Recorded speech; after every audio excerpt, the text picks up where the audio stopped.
Okay. Interesting little side note here to go full kimono. I started my research in the ACC with Boston College, not just out of alphabetical order or anything, but because I was genuinely interested in BC. Their over-under is 5.5. Last year, 7-6. I think year one was pretty good for Bill O'Brien. Would you agree with that? Of course I do. Yes. I think a 7-6 season with a couple close losses and including to what, Mizzou? Mizzou is winnable. 27-21 they lost at Mizzou. Mm-hmm. They also lost to Virginia Tech, Louisville, at SMU, close. Yeah. Nebraska in the Pinstripe Bowl and that Mud Bowl that they played. In general, I think it was a pretty good campaign.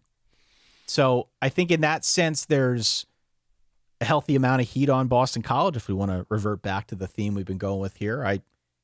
In general, I think there's a sense that Bill O'Brien knows what he's doing. Right. Knows how to get the most out of a roster. As we know, if you're a mid-tier ACC team, the roster is always kind of in flux. There's always an open question somewhere. And that's definitely true for Boston College this year. But they didn't get creamed too badly in the transfer portal. Actually, I think the combination of what they're bringing in with what they're bringing back really makes for a compelling storyline this year.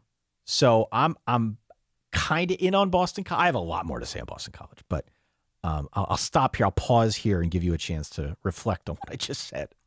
Do you know who their running backs coach is? I don't. Savon Huggins, if you want to feel urgent. No! I think New Jersey running back legend. Oh, how old are we? How old are you? Yeah, it's true. Jeez. Continue. All right. Tommy Castellanos, i.e. Big Tom Callahan. He's gone. He went to Florida State. Doesn't matter. He kind of had a falling out with B.O.B. anyway. Yeah. And Grayson James took over. He was perfectly fine. Offseason, they went out and they got Dylan Lonergan. I think it's Lonergan. From Alabama. I don't know. Yeah. Penn Staters probably recognize that name, even if I can't say it, because his dad, also a noted Dan, was the backup for Todd Blackledge back in the day, in the early 80s. So Dylan, Gotcha. 4-star prospect, class of 23. Seems to me like it's his job to lose, but he's a redshirt sophomore. He's got 8 career passing attempts at the college level. So, your mileage may vary here on how long it takes for him to click. The skill talent around him, I think, is intriguing. It's the point in the show where I have to mention that Boston College has a running back named Turbo Richard. Of course. They don't call you Turbo unless you run like a blazing 40. He was hurt for 5 games last season. When he was healthy, he showed he can be really explosive. Likewise, they've got Jordan McDonald. He was close to 7 yards a carry. In theory, this is what I'm saying. The rushing attack could be fun. Okay. It could be fun. And your dream of there being a James Bond connection does still live. We need Grace. It's still alive. We need Grayson James to play and Lewis Bond to be out wide, but the James Bond connection could be there. They got some options out wide as well. I like the back 7 of the defense. I think they'll be solid. 2 linebackers are back as well as an entire defensive backfield. So this is a team that's got enough back, I think, to be dangerous. The wet blanket here is the offensive line is going to take a step back. They lose a lot. And on the defensive side, they lose a guy like Donovan Ezeraku.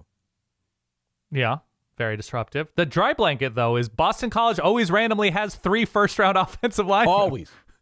Always. So shout out Anthony Costanzo? Is that the name I'm looking for? Costanzo. Yeah. Okay, continue. Schedule is murder. Yeah, there's a stretch that's real tricky. It's sort of like mid-October to late November. Listen, the only winner in this conversation is the Boston College season ticket holder, who's going to get to see Clemson, Notre Dame, and SMU all play at Alumni Stadium. Amazing. We have seen those teams lose in Chestnut Hill, by the way. Notre Dame is done ducking Boston College? They're done. They're playing them. Situationally, Clemson is at Boston College before hosting SMU, so maybe a little bit of a look ahead. SMU goes to BC a week after hosting Miami on homecoming, so maybe a little bit of a letdown. Boston College is going to be a home dog against all 3 of those teams I mentioned. The question is, can they pull an upset over one of them? Because Are they your weird little stinker, Ty? There's weird little stinker potential. Okay, I like it. There is. If they pull one of those upset, it changes the conversation in the conference, maybe with respect to the college football playoffs. So even outside of those teams, and those are just the headliners, there just aren't any breaks on this thing outside of maybe the last 3 weeks of September. So it's a tough schedule, but I like Bill O'Brien. So I've got BC down for like 6-6. Yeah, I think they can compete for a bowl. Absolutely. 6-6 sounds about right.